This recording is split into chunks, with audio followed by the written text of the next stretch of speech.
Well, some years ago, Michael Arbit and myself, we presented some speculation about the evolution of language. So I think one should distinguish evolution of language and what happens now. As far as evolution of language, I still think that our speculation are extremely important and true. So how the language developed? One possibility, there are two possibilities. One, it developed from the calls of animals, and that seems to be the most logical thing. We say we emit sound, they emit sound, so there should be some evolutionary continuity. The other theory, which is old as a matter of fact, is that it derived from gesture. We communicate first with the gesture, and sound had been attached later. The reason why I think that this second hypothesis is correct, it derived from gesture, is because anatomically the center which control calls in monkeys, in other animals, are located in a completely different part from the brain from human.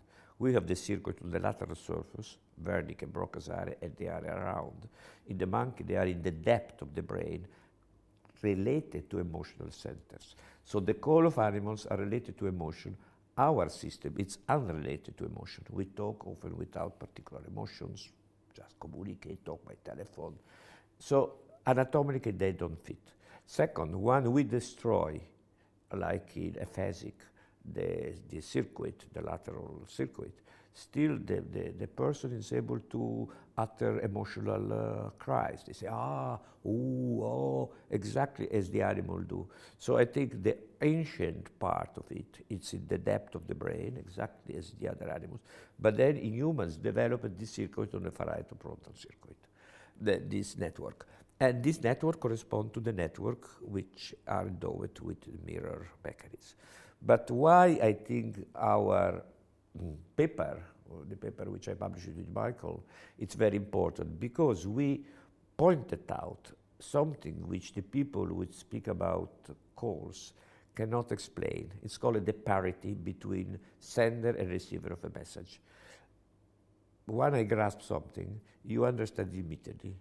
We don't need to make an agreement that it's grasping. You understand immediately. But if I said dog, for an Englishman it will be clear, but for a Frenchman, not. So it should be an agreement. So it's very difficult to understand how our ancestors or our, I don't know, some Homo habilis started to say, oh, well, look, that's a dog. It's impossible. If you think vice versa, the word gesture and so on, expressing thing, then you can add on that some sound.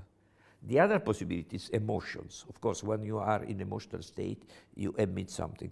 But again, our language, the language of human, have words which can have positive or negative emotion. You say fire, you will be scared. But I can say, the fire is ready, I want to make a barbecue. Fire is not scary word.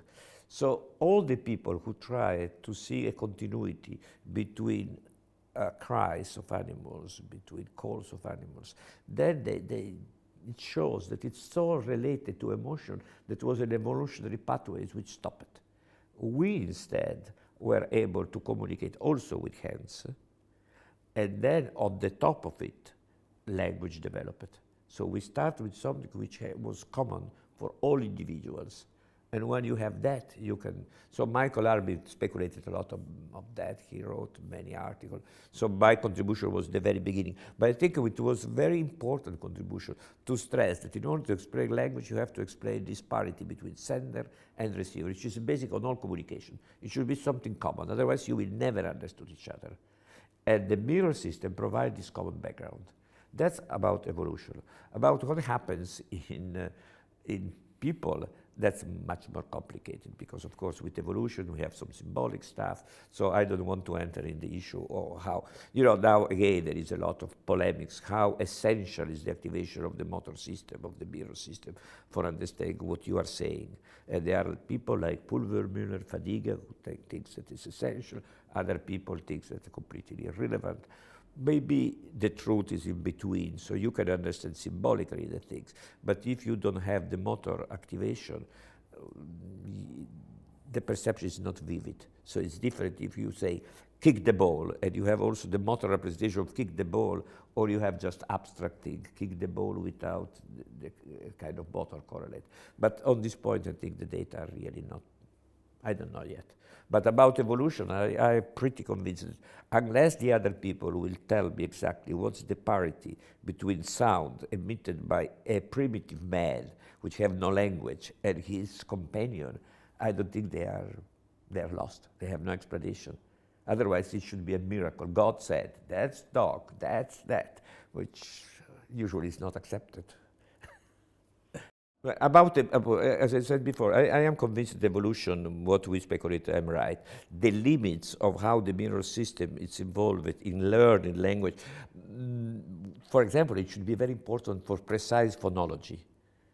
Because, you know, usually we don't know. If you try to write, the people doesn't know what is exactly the phonology, what for rhymes, for all this stuff. So you need a very precise representation of each sound. And I think for that, the theory of Lieberman, that you need the capacity to produce this sound, it's essential for understanding exactly, it's very important. But in general, for a kind of fuzzy understanding, probably you don't need the motor system. You have sufficiently the auditory information. It's maybe enough.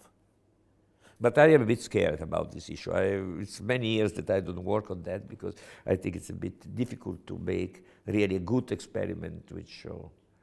The other thing, you know, we know very little about physiology. For example, the people say, well, you know, the Wernicke is maybe the Wernicke area, which is for reception, may be enough. But how they know there are no mirror neurons there? For example, until 30 years ago, before the work of Mountcastle, the parietal lobe was considered a purely association area which put together. Now we know there's plenty of motor neurons in the parietal lobe, many of them are mirror. So how they know that Wernicke, which is for receptions, no doubt about that, there are no mirror neurons which transform already in a kind of motor format which then is sent to Broca's area. So I think the discussion without solid physiology, it's a bit ideological. So you claim what you want.